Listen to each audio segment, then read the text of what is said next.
कक्षा 12 जीव विज्ञान अध्याय 5 के अंतर्गत आज के टॉपिक हैं मनुष्य में लिंग निर्धारण, पक्षियों में लिंग निर्धारण, मधुमक्खी में लिंग निर्धारण, जीन विनिमय या पारगमन, सहलग्नता, सहलग्नता के प्रकार, लिंग सहलग्न लक्षण, वर्णांधता और हीमोफीलिया। तो इनमें से सबसे पहले हम आपको पढ़ाएंगे मनुष्य में लिंग का निर्धारण। जंतुओं में नर और मादा में भेद लिंग गुणसूत्रों पर निर्भर करता है। नर और मादा में इस प्रकार के अलग अलग पृथक लक्षणों का प्रकट होना लिंग निर्धारण कहलाता है, जिससे कि हम मेल और फीमेल की पहचान कर पाते हैं। सबसे पहले 1902 में मैकलंग एक वैज्ञानिक ने लिंग गुणसूत्रों के गुणसूत्रीय सिद्धांत के आधार पर मनुष्य में लिंग निर्धारण का वर्णन किया। इसकी वंशागति मेंडल के नियम के अनुसार होती है।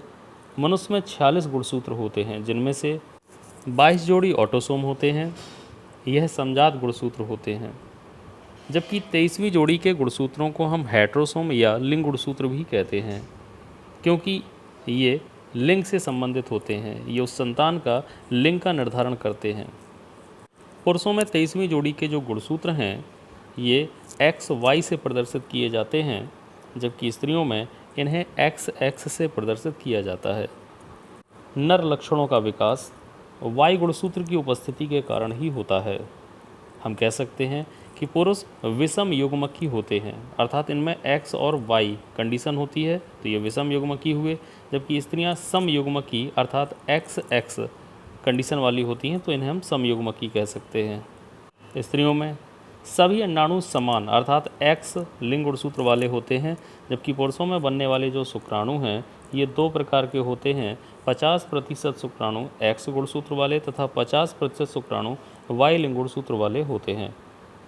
यदि स्त्री का अंडाणु पुरुष के X लिंग गुणसूत्र वाले शुक्राणु के साथ फ्यूज होता है तो बनने वाली संतान पुत्री होगी, क्योंकि XX के मिलने से फीमेल का जन्म होता है, तो यहाँ पर संतान पुत्री होगी।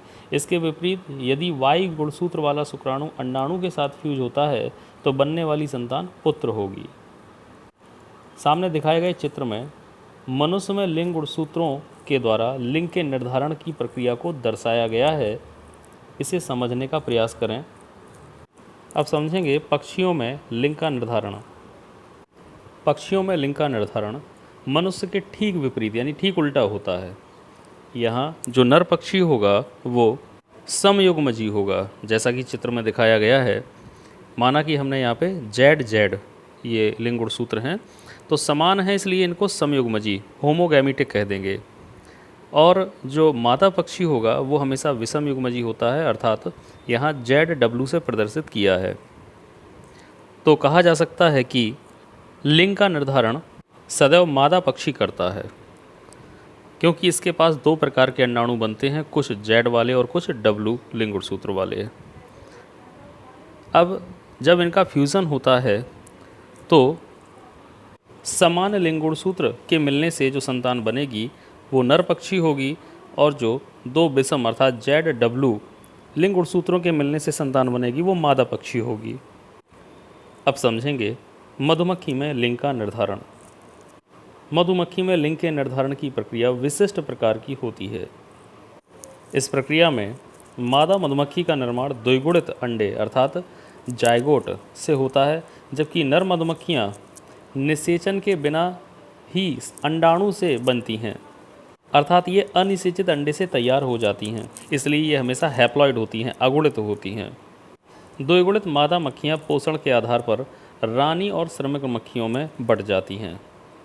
यदि द्विगुणित अंडे से बने लार्वा को पर्याप्त पोषक पदार्थ मिलते रहते हैं, पोषण प्राप्त होता रहता है, शाही जेल मिलता है, तो वो अपने शरीर के आकार में वृद्धि करती हैं और जनन के योग्य हो जाती हैं। ऐसी मक्खियों को हम रानी मक्खी कहते हैं। लेकिन जिन निषेचित द्विगुणित अंडों को पर्याप्त पोषण नहीं मिल पाता है, वो कमज़ोर हो जाती हैं, छोटी रह जाती हैं, उनको हम कहते हैं श्रमिक मधुमक्खियाँ, और वो जनन के योग्य नहीं होती हैं।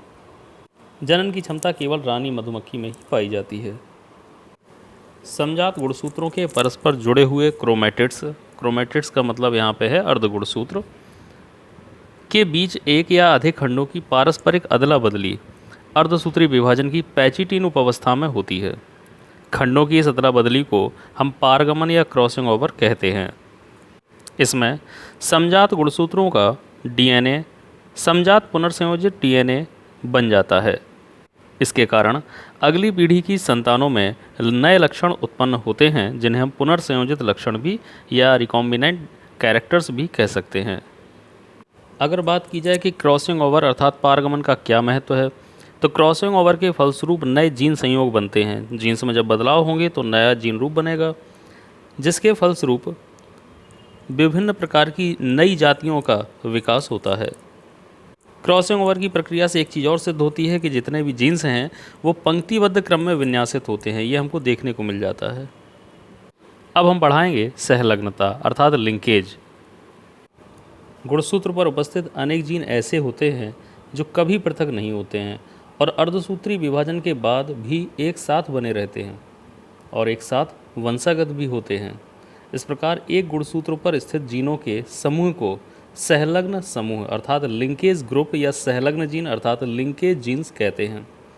इस स्थिति या प्रक्रिया को सहलग्नता या लिंकेज कहा जाता है।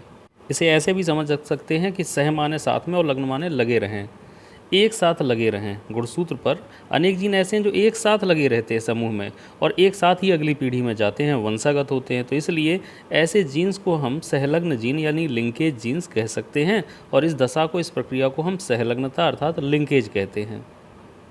लिंकेज अर्थात सहलग्न शब्द का प्रयोग सबसे पहली बार 1903 में सटन तथा बावेरी नामक वैज्ञानिकों ने किया था, जबकि मॉर्गन ने ड्रोसोफिला मेलेनोगैस्टर नामक जो फल मक्खी होती है उस पर प्रयोग किया और सहलग्नता का गुणसूत्रीय सिद्धांत प्रस्तुत किया था। अब हम लोग समझेंगे सहलग्नता के प्रकार, टाइप्स ऑफ लिंकेज। सहलग्नता मुख्य रूप से दो प्रकार की होती है, अपूर्ण सहलग्नता अर्थात इनकम्प्लीट लिंकेज और पूर्ण सहलग्नता अर्थात कंप्लीट लिंकेज। तो सबसे पहले जानते हैं अपूर्ण सहलग्नता के बारे में।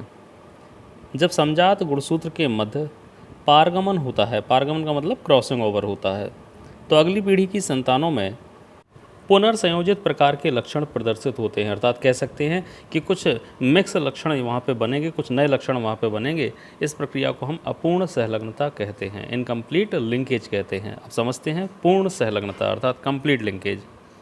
जब एक गुणसूत्र पर उपस्थित सहलग्न जीन अर्धसूत्री विभाजन के समय अलग नहीं होती है और इसके फलस्वरूप अगली पीढ़ी में पेरेंटल टाइप, जिसे हम जनक प्रकार भी कह सकते हैं, जनक माने माता पिता जैसे ही सेम टू सेम लक्षण अगली पीढ़ी में उत्पन्न हो जाएं, तो इस प्रकार की सहलग्नता को हम पूर्ण सहलग्नता या कंप्लीट लिंकेज कहते हैं।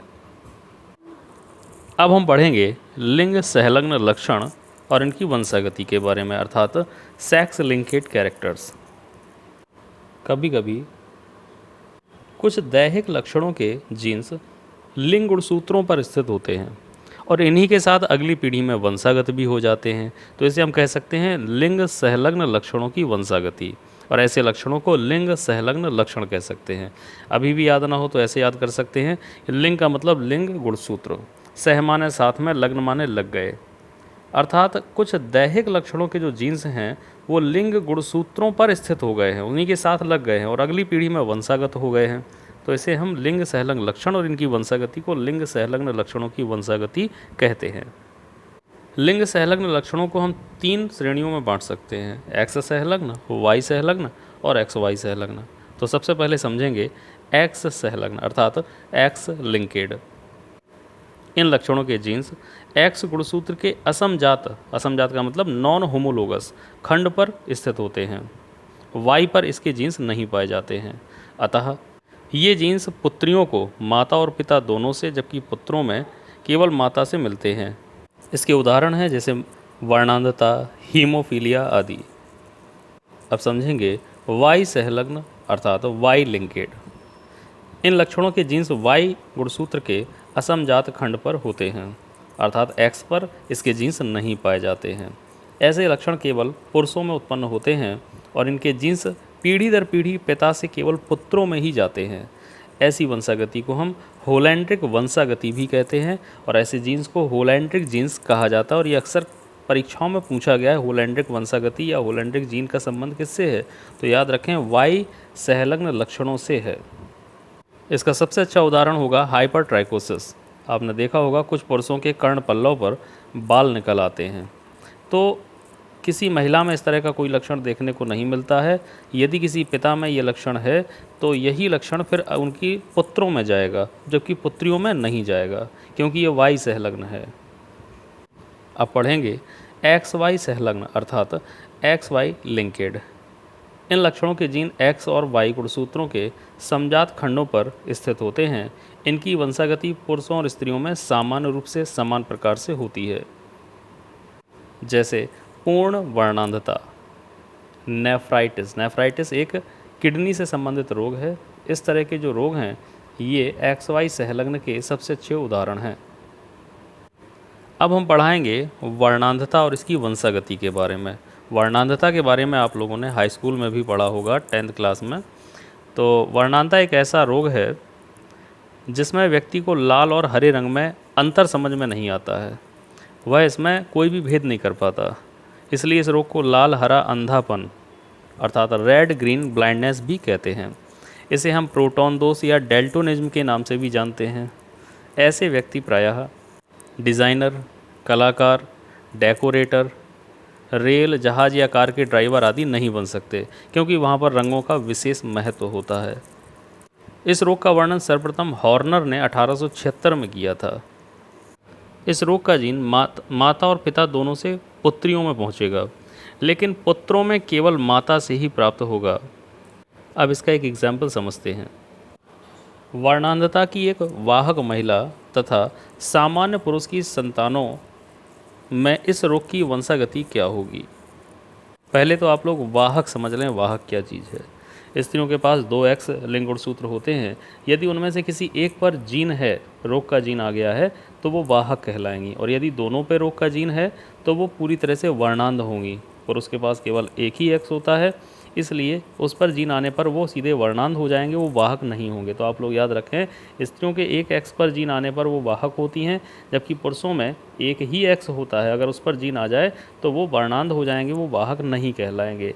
वाहक का मतलब है कि उसमें लक्षण नहीं दिखाई देगा रोग का, लेकिन अगली पीढ़ी तक वो उस जीन को पहुंचा देंगी।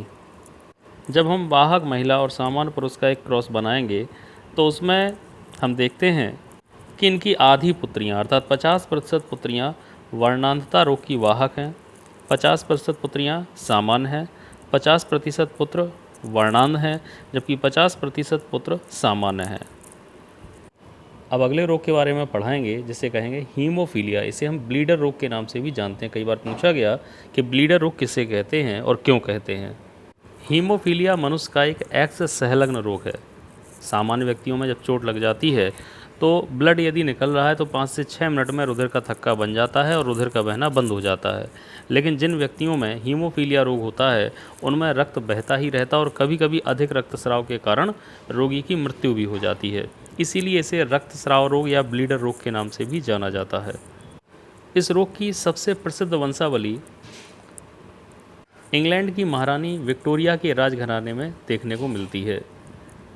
महारानी विक्टोरिया के माता पिता में हीमोफीलिया का जीन नहीं था, लेकिन महारानी की संतानों में से कुछ संतानों में यह रोग उत्पन्न हुआ।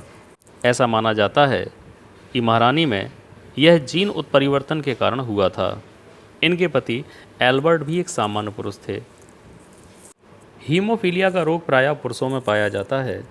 इसकी वंशागति ठीक वैसी होती है जैसे कि हमने अभी वर्णांता में पढ़ाई थी। पुत्रों को इस रोग का जीन माता से प्राप्त होता है, जबकि पुत्रियों में इस रोग का जीन माता और पिता दोनों से पहुंच सकता है। अब हम इसका एक उदाहरण समझते हैं। एक हीमोफिलिक स्त्री तथा सामान्य पुरुष की संतानों में हीमोफीलिया रोग किस प्रकार से प्रसारित होगा। तो स्त्री हीमोफिलिक है अर्थात रोगग्रस्त है। स्त्री के दोनों एक्स पर जीन है, जबकि पुरुष सामान्य है अर्थात इसमें जीन नहीं है। जब इसका क्रॉस बनाएंगे तो इनकी सभी पुत्रियां हीमोफीलिया की वाहक होंगी और सभी पुत्र हीमोफिलिक होंगे अर्थात रोगग्रस्त होंगे, हीमोफीलिया से ग्रस्त होंगे।